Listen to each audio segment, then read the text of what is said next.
Hi, good day everyone. My name is Laika May Delphine from BSBA MM3, Chapter 14. Taking the lead, selling under control. Determining who to sell to. You need to be selfish when deciding who to sell to. After all, if you are active in sales, you have a quota, a goal for how much you must sell this year. Whether you have a salesperson's title or are fulfilling the role in a small business, you're on the hook to get sales. You also want to acquire good customers for your company, not just any old customer. So in the word itself, selfish. Kailangan natin maging selfish in not in a bad way, but in a business term.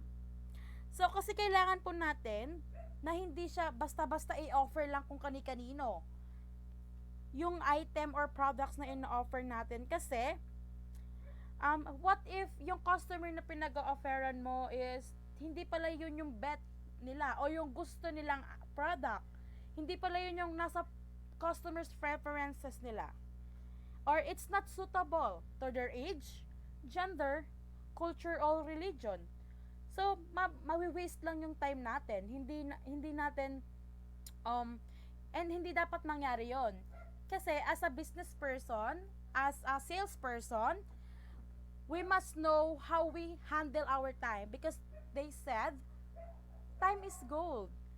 So so para hindi masayang yung oras natin, dito natin malalaman sa chapter na ito, sa topic na ito, kung ano nga ba yung dapat natin parang mapabilis yung pag alam natin or sa mga information ng customer kung kanino nga ba natin ibebenta yung ating products. Kasi nga, in the word is may quota tayo. Even though a day may quota sa isang araw, sa loob ng isang buwan, o sa loob ng isang taon. So, para hindi masayang yung oras ng both parties, even though the customer or the seller itself, kailangan alam natin kung yung item ba na i-offer natin sa kanila ay pasok nga doon sa customer's preferences na yon. Kasi kung kahit anong talak mo, kahit anong pagsi-sales talk mo doon sa customer, kung hindi naman siya suitable para sa kanya, useless lahat ng effort and yung laway mo na pagsi-sales talk sa kanya, di ba? Kasi given the day you have only an hour in the day that you want to use, and use your times wisely. Kasi dito sa ano natin, hindi lang dapat yung mga customer na luma or yung mga customer na tumatangkilik or nag-a-avail ng products nyo. So, kailangan din natin makakuha ng panibago para makadagdag sa kita ng company or ng business.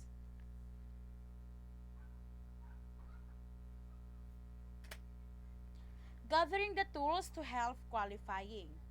You have two basic types of tools when qualifying: checklist and questionnaires for getting the answer, and how you could conduct the process. Together, this tool keep you in control and get what you need to move forward with the sale.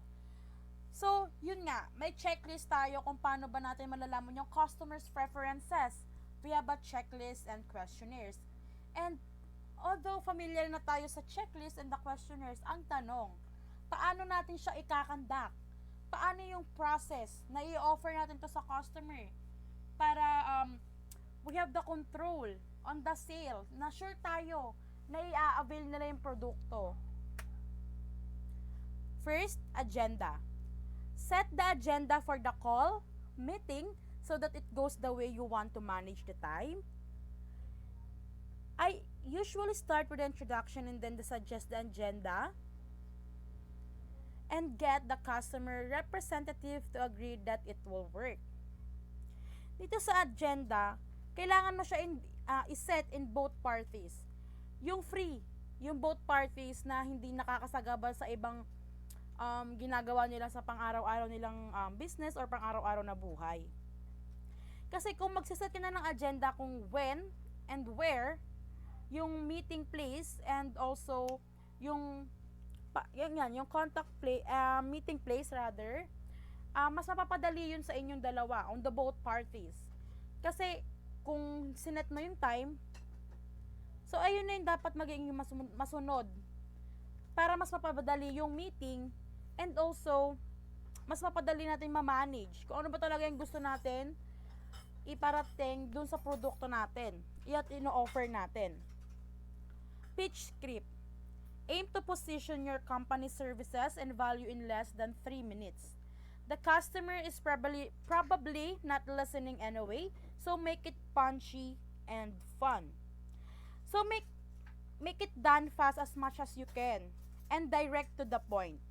Na medyo haluan natin ng medyo fun. Kasi yun nga, karamihan ng customer hindi talaga hindi interesado kung ano-ano yung sinasabi mo na sa produkto, na yung produkto namin nakakaputi, ganito ganyan. Hindi siya talaga diyan, hindi siya, yung ibang customer hindi talaga interesado sa mga ganyan na sinasabi mo. So kailangan makuha mo yung attention ng customer. Direct to the point ka dapat agad. Battle card. On the off chance that the customer is listening, have your battle card to hand so that you're ready for any question. A battle card is typically a single sheet or poster with useful information you can refer to during a customer conversation. So, ang battle card, ito yung tinatawag natin na cheat sheet, or sa mas madaling salita is kodigo. Kasi dito nakapaloob yung mga, kunyari, nakikinig nga yung customer mo, willing siyang makinig sa'yo kasi gusto niya talaga malaman kung ano yung product, or yung product, kung ano yung meron yung product na yon, bakit kailangan niya i-avail yon. Dito mo makukuha yung attention ng customer.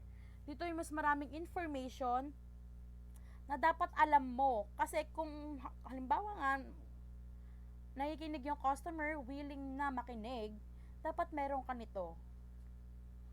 Qualification and scoping the question. The question you ask more important than what you say about yourself. Through your question, you will demonstrate that you know what you are doing. So dito, dapat kung magtatanong ka sa customer, confident ka at alam na alam mo yung mga sinasabi mo at yung mismong sagot dun sa mga tinatanong mo. Kasi kung hindi, paano ka papakinggan ng customer kung ikaw mismo sa sarili mo, duda ka na hindi mo pala alam yung mga sinasabi mo sa kanya. Kung hindi mo din alam kung ano yung sagot sa tanong mo, paano niya i-avail yung product mo? Paano mo nakaka-attract ng panibagong customer kung ikaw mismo hindi mo nga alam kung ano-ano yung mga sinasabi mo? Lalo na, dapat alam mo rin yung kakompetensya mo, yung strength and weaknesses no kakompetensya mo. So, para ma-discuss mo rin siya dun sa customer. So, this is the example of the battle card. So, there are 9 tile. So, in the first tile, the marketplace. What are the choices that a prospect could make? So, in the marketplace, saan mo nga ba siya dapat ipipwesto? Saan mo itatayo yung business na yon? Number 2, customer profile. Who are we targeting? Sino yung target market mo? Ano yung target market mo? Bata ba to? Matanda? Senior citizen? Or teens? Ayan. So, number 3, service offerings. What solutions are available to sell? So, ano nga ba yung mga ino-offer mo? Service? Product? And ano yung mga solutions? Kung paano mo siya maibibenta? Competitors. Who might we lose to? Siyempre, dapat alam din natin kung sino nga ba yung mga kalaban natin. Kung sino yung mga kakompetensya natin. Kasi in the first place, kung hindi mo yan alam, and hindi mo alam yung strength and weaknesses ng competitors mo, yung mismong business mo hindi mo alam kung ito ba lalago or sa masamang palad malulugi. Kung hindi mo alam din yung sa competitor mo. Fifth tile, customers' need or pains. What problems can we solve and not solve? So, halimbawa, yung product is may kino-complain si customer. For example, is the cosmetics. yung eyeshadow palette and the eyeshadow itself, hindi siya pigmented. So, paano natin isi-solve yun? And what if kung hindi natin ma-solve? I-avail pa ba siya ng customer? Ayan. Number 6, things to remember. Checklist of things to be sure to do. For example, next step. So, yan. Halimbawa, yung customer for the cosmetic hindi para malunong mag-apply ng eyeshadow. So, i-demonstrate mo yun sa kanya o kaya sasabihin mo siya step by step. Halimbawa, yung blending, yung brush na kailangan gamitin. And 7, key questions. What to ask them and what they may ask you. So, ano nga ba yung mga itatanong mo sa kanya at yung mga maaari niyang itanong sa'yo? Dapat ready ka rin doon. Number 8, benefits, ROI, and evidence. What they get from working with you plus case studies to prove it. So, dapat alam mo din kung ano yung mga benefits na pwede nitong mabigay sa'yo and ano yung mga evidence or paano mo siya ipoprove na itong product na ito na ino-offer mo is liable and effective. Number 9, pricing, timeless, and other info. Contractual things you need to discuss. So, dito sa pricing, dapat alam mo rin kung ano yung ipa-price mo, ano yung timeline or time frame ng product to be,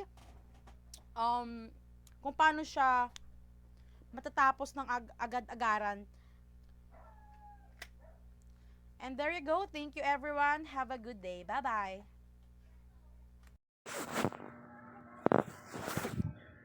Hello everyone, my name is Andrea and this is the continuation of this chapter, taking the lead, selling under control. So this chapter talks about the selling impacts the growth and health of your company. So after you gather your tools to help qualifying a prospect or a lead, you need to take a meeting or it's time for a call or a visit. So when you have all your tools and have done all your research, that's the time for a right call or visit.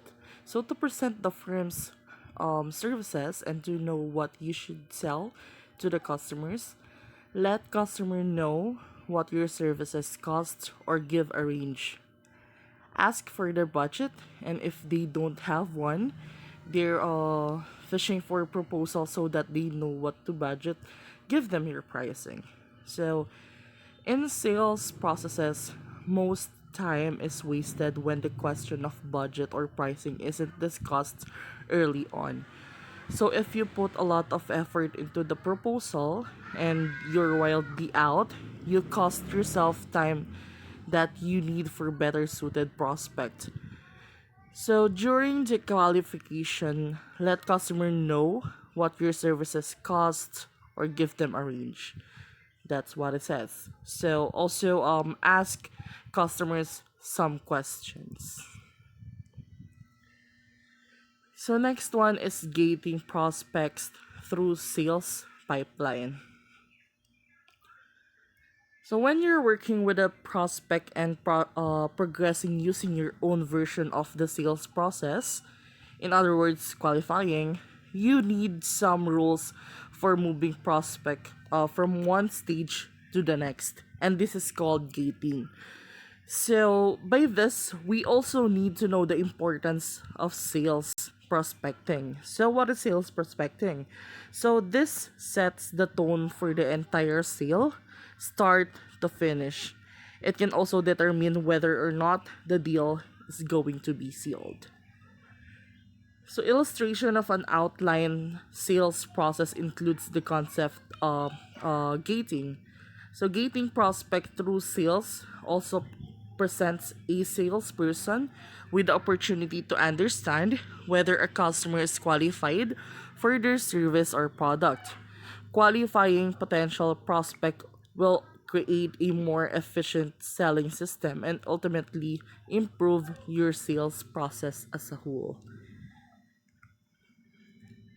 So next is pitching your services to the customer. So from a simple meeting with one person into the prospect company to a full on team presentation to a large room full of people. Pitching takes many forms. It may involve just one meeting or several. So by pitching the services through customers, you should describe how your product or service is different from competitors. Sales pitch is offering a solution to the client's needs. This is where you should focus most of your attention, and you need to outline the problems and present the solution as a sealable and actionable product. The prospect may also predetermine the format, or you may be able to mold it to your preference. So, next is what prospects want. Understanding customer mentality. So this section presents some pointers to bear in mind that help you understand your customers' concerns, even though you haven't met some of the people you're pitching to and don't know yet them. So for this, selling to different roles.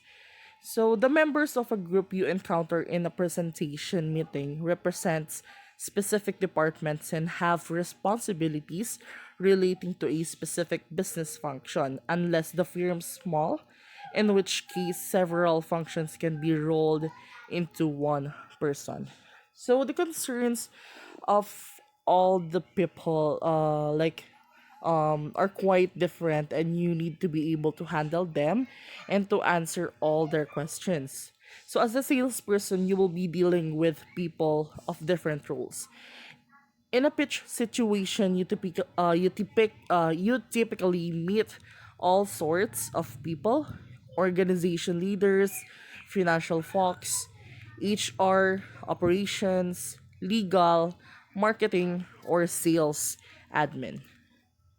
So bear in mind that your target customers may not look quite like those in table.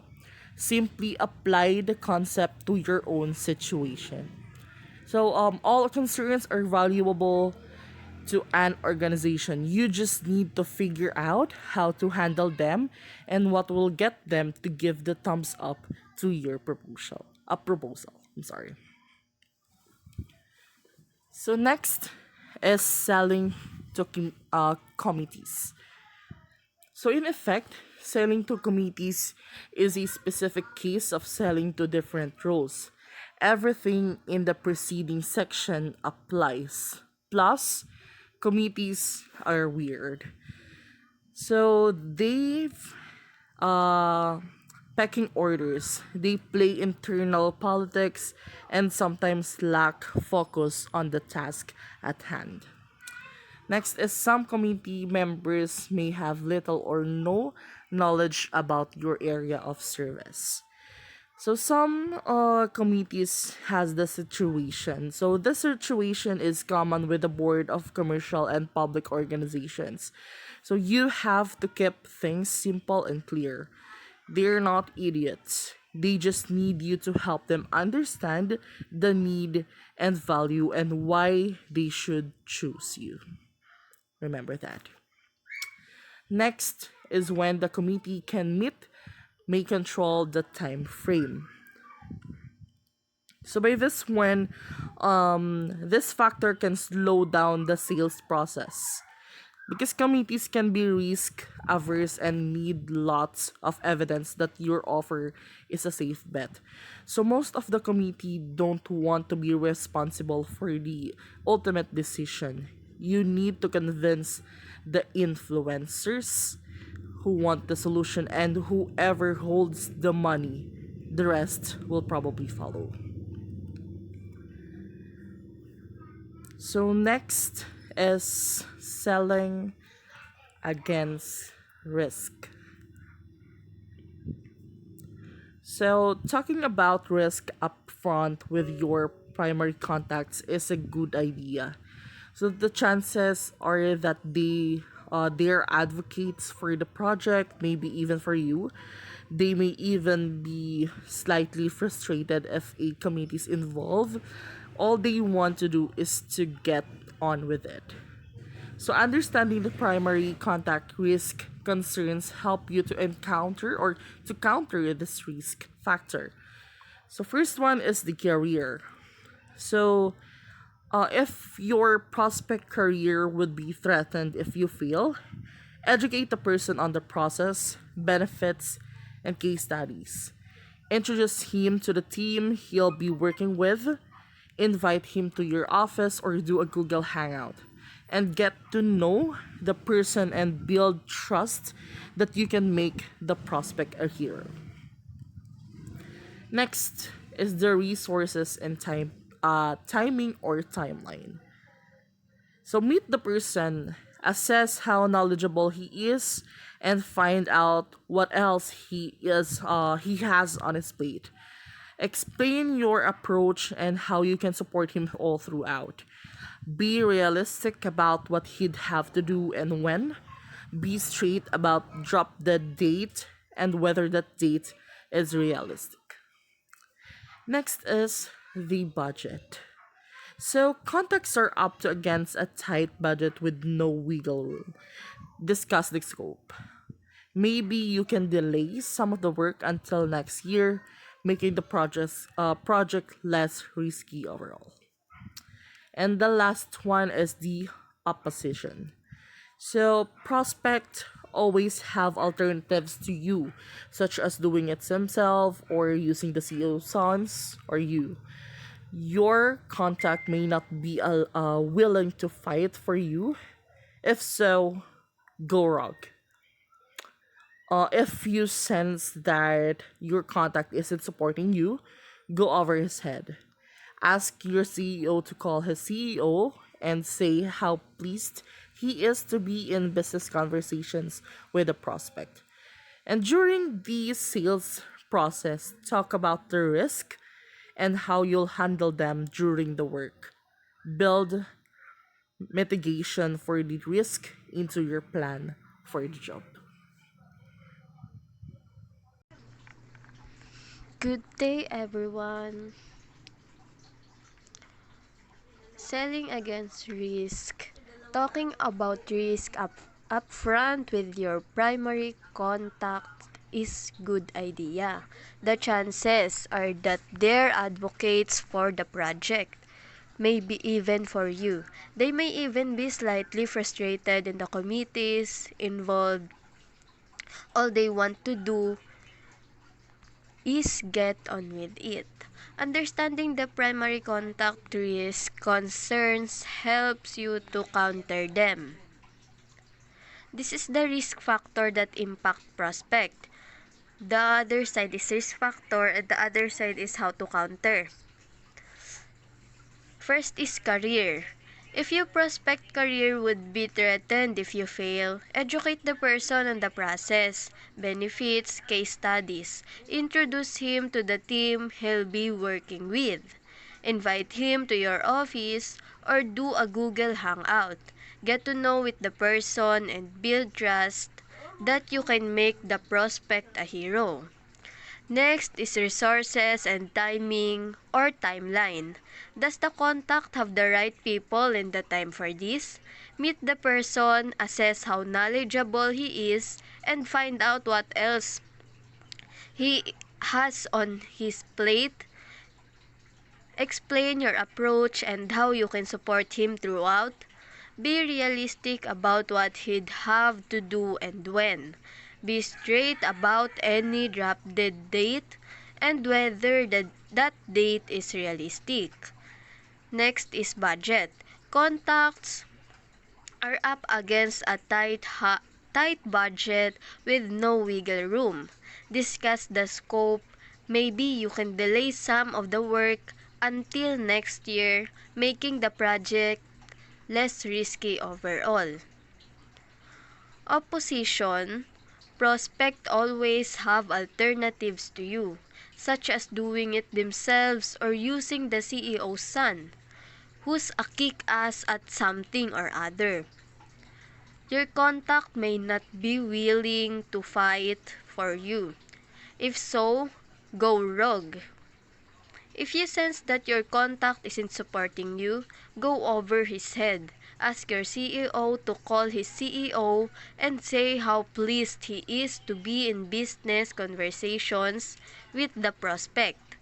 If your CEO or if you are the CEO, maybe someone in your network knows someone in the prospect that can make a side call.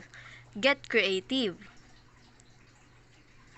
Rarely do you, or indeed does anyone, have services to offer that precisely fit the customer situation, and so a slam dunk is unlikely.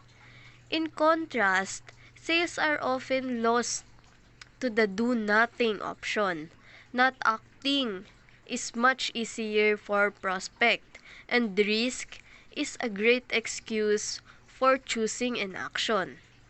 Make sure that your value proposition is crystal clear and that you spell out the benefits, preferably as ROI. Contact don't get fired for hiring IBM. In large companies, complexity is high and decision makers go for the most trusted, dependable vendor. If your firm becomes the best at a specific service, you can low risk too. Maybe not quit IBM, but getting there. During the sales process, talk about the risk and how you'll handle them during the work. Build mitigation for the risk into your plan for the job. Limbering up to pitch. You typically create a quote or proposal and present it to the prospect. In competitive situation, you need to show up as the best to win. Best at selling, best in specialized knowledge, best at doing this kind of project. Prospect buy from people. If the prospect refuses to meet with you, walk away. Don't bend to everything that prospect want. If they expect free work upfront, explain why you don't do that. Proposing and pitching well takes a lot of effort, so make sure that you focus on the prospect need or pain, not on yourself. Customize your presentation or proposal to the customer instead of making it generic and talking too much.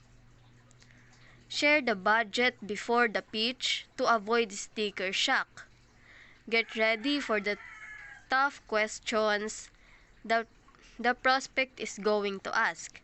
Don't shy away from the problematic, simply hoping that everything goes okay. Prepare fully for the meeting and don't look disorganized. Manage the time on the day. Stick to your guns about how the project needs to be done instead of letting the customer's opinions sway you from what you know is the right way. The better you can follow these strong practices, the more in control you are to do preparation well. Try to negotiate agenda. See the earlier section, gathering the tools to help you qualifying with the prospect.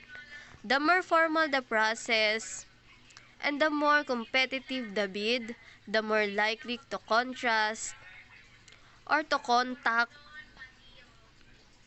to tell you what you want to see in the pitch. If you need flexibility to do the meeting differently, ask for it and say why. Choose who's going with you. Get that person's idea for the proposals and pitch. Profile who's going to be present from the prospect side. Check these people out on LinkedIn. Make sure that your whole team is in the know and allocate team members to take care of the specific contacts within the prospect firm. Create a pitch representation that demonstrates how your service meets the prospect need.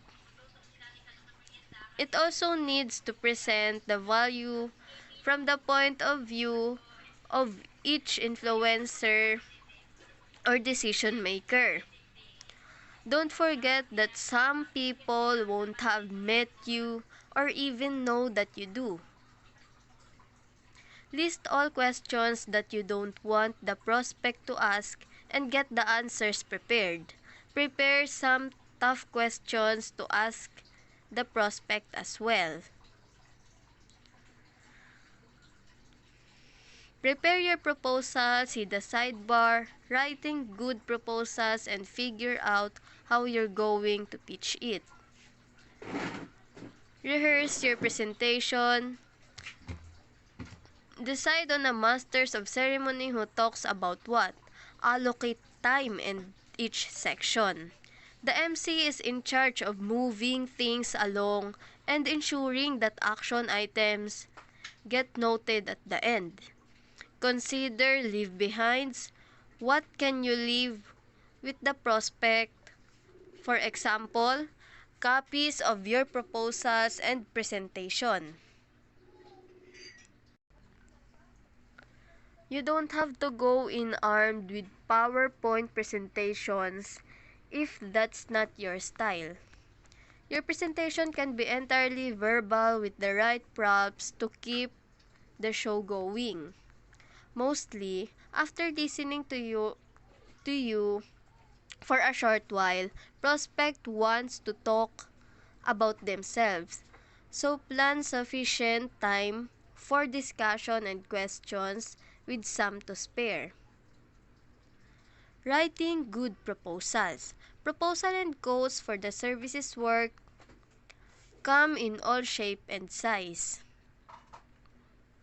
Some are gargantuan, hundreds of pages long. Some are two pages with a sign here at the bottom.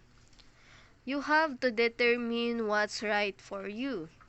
But unless your service is simply and quickly delivered, or you work for an hour fee, or do whatever the customers ask, you usually write proposals that are separate from a legal contract and can be revised after an initial presentation.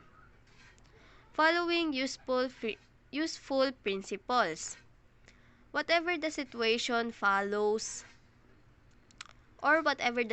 follow best practice. At a minimum, your proposal needs to lay out the customer's need or problem clearly and what you're going to do to solve it. The deliverables, the assumptions you're making, and the timeline and cost. If your proposal is long, create an executive summary. A one-page synopsis of the content of the proposal, including the prices. You may not want to include other information with your proposal. But the best proposal, keep it short and to the point and provide additional information.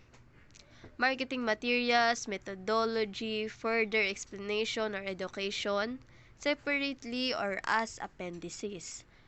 Above all, you want to make it easy for the customer to say yes. Consider giving options for level of service where you want them to buy the middle one. Make the top one look like a Cadillac or expensive lots of bells and whistles. And a bit of overkill for the customer situation, make the bottom one the down and dirty version or low cost. We guide you you do the work. No wiggle room. The middle one is what the customers need and what you want to sell. As an alternative, give the company a core option and then a menu of the extract it can add. Make sure that those options are distinct and not dependent on each other, or package them in groups. Being personal, write as if you're in a conversation. Although you may have a boatload of boilerplate text lying around, make sure your proposal's personal. For example, have a letter to the buyer as the first page, summarizing what the proposal is all about. Talk specifically about its scope, feedback, and timing. Avoid long pages with nothing about the prospect. Responding to request for proposal or RFPs. RFPs, whether public sector or commercial, are far more rigid in their requirement. This situation is where your boilerplate comes in handy. Read the RFP cover to cover and make an early decision as to whether you're going to respond. If you can ask questions, do so in a minute. Detail. You normally submit them by email or online. You must follow the procedure and propose requirement. Otherwise, your bid can be eliminated. Often, the response format is strict, so you have to adapt your boilerplate to their requirements. You may not even get a chance to meet the selection team. If not, I recommend that you do not bid. Remember that people buy from and sell to people, and you may not like them.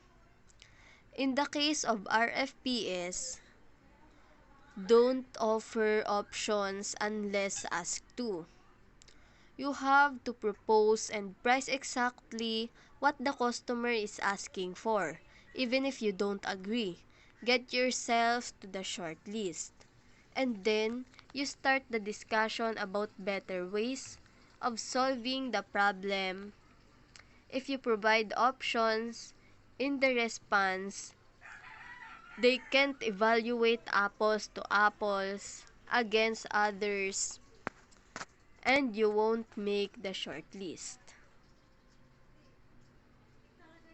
Thank you.